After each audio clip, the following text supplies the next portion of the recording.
साहब।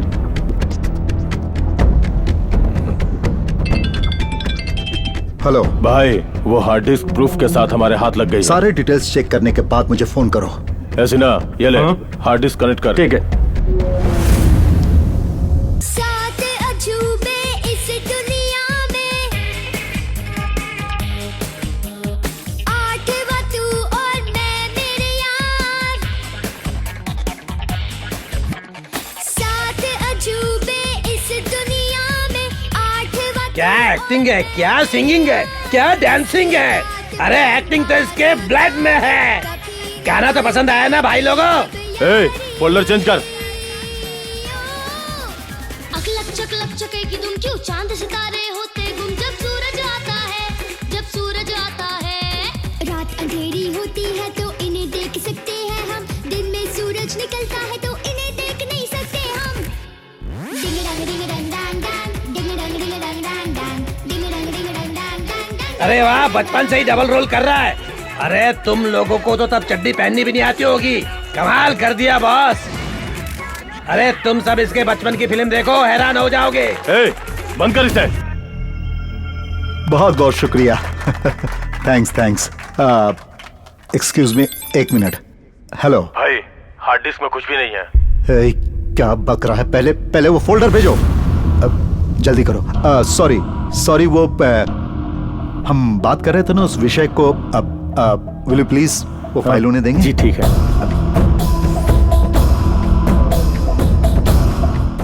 ओ, classical rap, Indian steps. हाँ, ओ जगन्नाथ जी, कैसे हैं आप? बहुत अच्छा हूँ, बहुत अच्छा हूँ।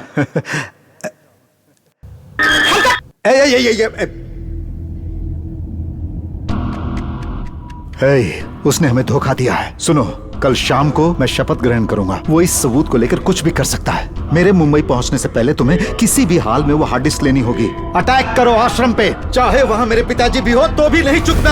हर हाल में मुझे हार्ड डिस्क चाहिए।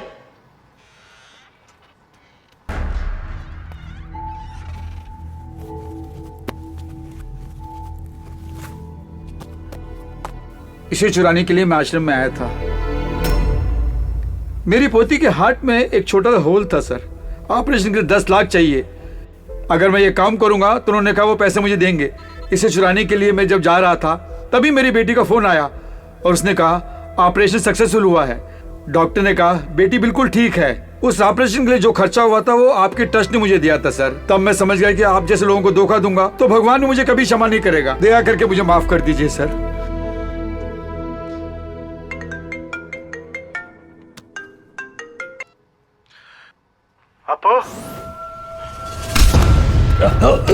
हार्ड डिस्क कहाँ है बता। नहीं मालूम। बोलो, कहाँ छुपा रखी है? बोलो। मुझे नहीं मालूम।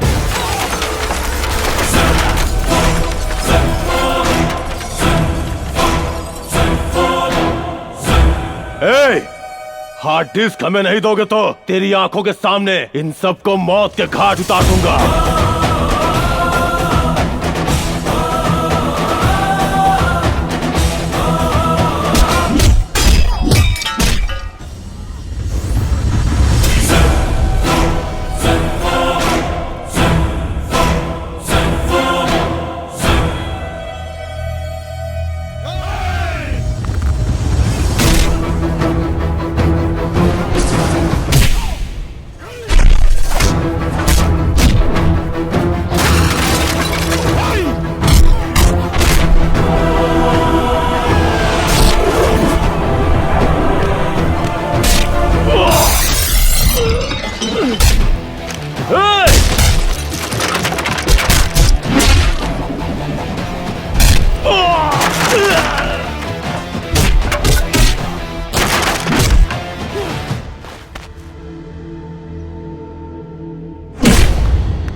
छोड़ो मुझे। अरे छोड़ो,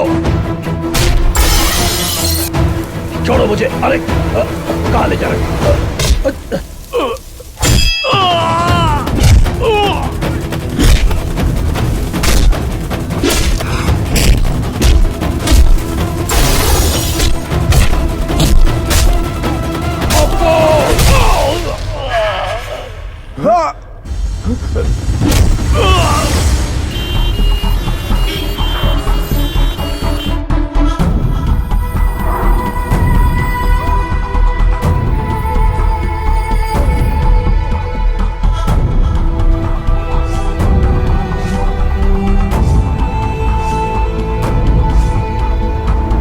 अटैक किसने किया? क्या आपको पता है इसके पीछे कौन है? ये कोई आपसी रंजिश है क्या? जवाब दीजिए सर, इस देखिए- आश्रम के इंचार्ज आप ही तो हैं। आप ये कैसे आश्रम चला रहे हैं सर? लोग अपने माँ बाप को यहाँ इसलिए छोड़ते हैं कि वो सेफ रहेंगे, लेकिन कहाँ सेफ हैं? अगर हमारे माँ बाप को कुछ हो जाता तो उसका जिम्मेदार कौन होता? तुम लोगों ने अपने माँ बाप को आश्रम में छोड़ा था, इसके जिम्मेदार तुम लोग हो। जब वो ठीक थे तब एक बार भी उनसे मिलने आए? यही हमारा प्रॉब्लम है, जब वो ठीक रहते हैं तब हम उनकी केयर नहीं करते। अगर उनके साथ कुछ हो जाता है तब हमारा दिमाग काम करता है और प्यार आ जाता है। यही प्यार तब क्यों नहीं आता जब वो साथ में रहते हैं? जब वो जिंदा होते हैं तब हम उनकी कीमत नहीं जान पाते। उनके गुजरने के बाद उनकी कुर्सी याद आती है, वो जहां घूमते थे वो जगह याद आती है। उस दृश्य को याद करके हम पछताते हैं। जब वो जिंदा होते हैं तब हम उनकी इच्छाओं के बारे में पूछते तक नहीं, लेकिन बाद में उनका मनपसंद खाना बनवा के 100 लोगों को बिठाकर खिलाते हैं। वो जब जिंदा होते हैं तब जो हम उन्हें प्यार देते हैं वही असली प्यार है। जब बच्चों को माँ बाप हॉस्टल में पढ़ने के लिए डालते हैं तो उन्हें वापस भी ले आते हैं, लेकिन जब माँ बाप बड़े हो जाते हैं तो हम एडजस्ट नहीं कर पाते, इरिटेट होते हैं, झगड़ा करते हैं, उन्हें आश्रम भेज देते हैं, लेकिन कभी वापस नहीं लेके आते। बूढ़े लोग बच्चों के समान हो जाते हैं। इतना कुछ बोल रहे हैं आप, क्या आप अपने माँ बाप की सेवा करते हैं? मेरी किस्मत में वो नहीं लिखा है। मैं एक अनाथ हूं।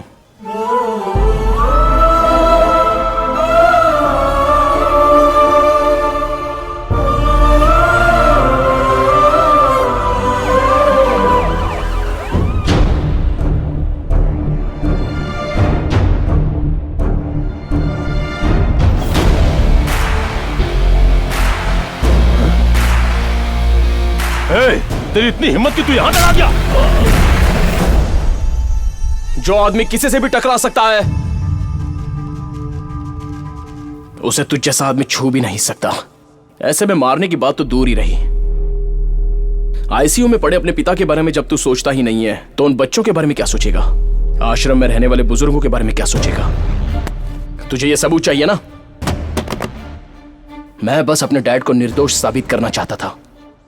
आश्रम में रहने वाले बुजुर्गों की रक्षा करना भी मैं अपना कर्तव्य समझता हूँ। और सुन, ये लड़ाई तेरे और मेरे बीच की है, इसमें तीसरे को कुछ नहीं होना चाहिए। एक तो तू है या मैं हूं।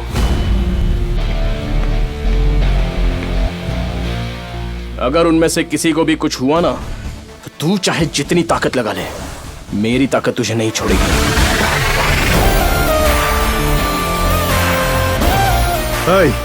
उसे क्या देख रहा है? कनेक्ट कर। ठीक है सर, ठीक है।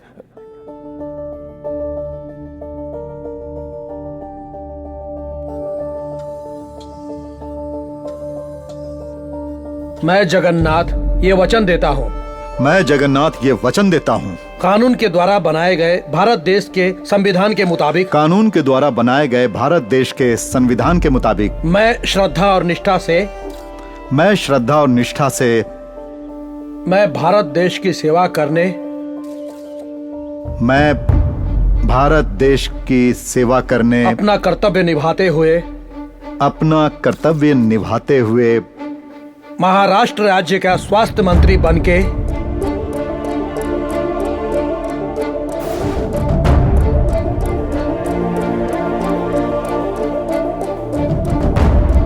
सर ये तो फैमिली फोल्डर ओपन हो गया।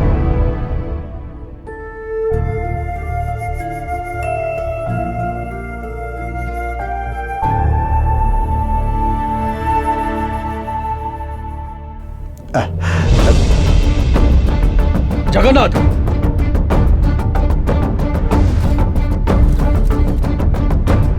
सुनिए, जल्दी गाड़ी निकालो, चलो जल्दी।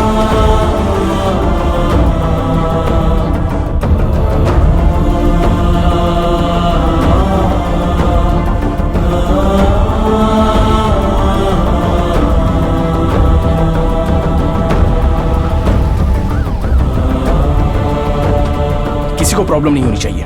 जो कुछ भी चाहिए मुझे बताना, मैं सब संभालूंगा। डॉक्टर ठीक है ना? प्लीज, चाहे कितना भी खर्च हो मेरे पिताजी को बचा लीजिए। डॉक्टर, सिंगापुर, मलेशिया कहीं भी ले जाना पड़े, आप मेरे पिताजी को बचाइए प्लीज प्लीज। डॉक्टर, अगर पैसे और दवाइयों से सब कुछ ठीक कर सकते हैं तो हॉस्पिटल में आने वाला हर कोई जीवित वापस जा सकता है। आज तुझे अपने पिताजी को बचाना है तो सिर्फ अपना प्यार जता दे, हो सके तो बचा।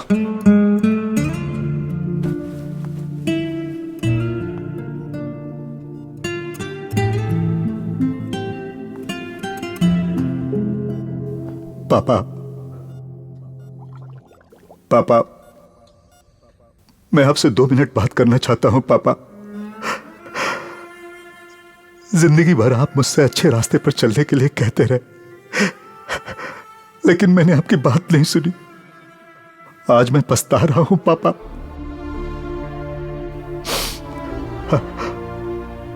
आपने बाइक चलाना सिखाया, वो मुझे याद रहा, लेकिन साइकिल भूल गया। मैंने कमाना सीखा, लेकिन आपने जो शिक्षा दी वो भूल गया। अधिकार हासिल करने की लालच में मैं अपने आप को भूल गया। पापा, आपने कभी मुझे अमीर बनने के लिए नहीं कहा, डॉक्टर बनने के लिए नहीं कहा, इंजीनियर बनने के लिए भी नहीं कहा। आपने सिर्फ ईमानदार इंसान बनने को कहा था, लेकिन मैं अच्छा बेटा भी नहीं बन पाया पापा। पापा, आपने हमेशा मेरी गलतियों को माफ किया है, अब एक बार और माफ कर दीजिए पापा। बस एक मौका और दीजिए पापा। अब मैं आपके हिसाब से ही जीऊंगा,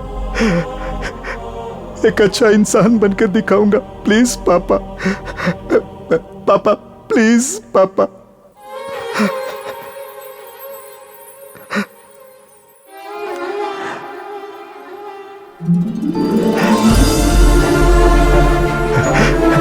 पापा, आप मुझे सुधरने का एक मौका नहीं देंगे?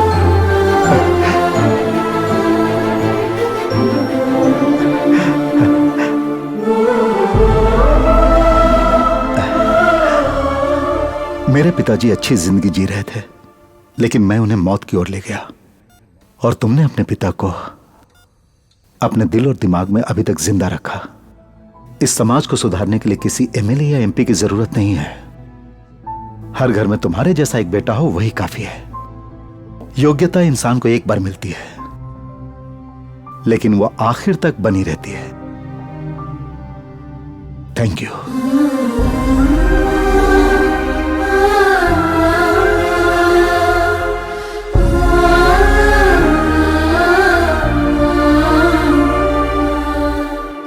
ध्यान से पापा। Sorry sir. It's okay. Sorry sir.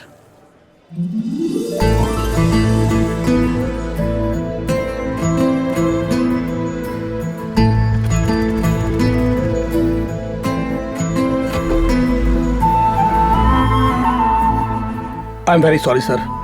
मैं अपने पिताजी का पूरा ख्याल रखूंगा। कोई बात नहीं। अब आगे से इनका अच्छे से ध्यान रखना। लो स्प्रे लो। चलता हूँ बेटा। Bye bye.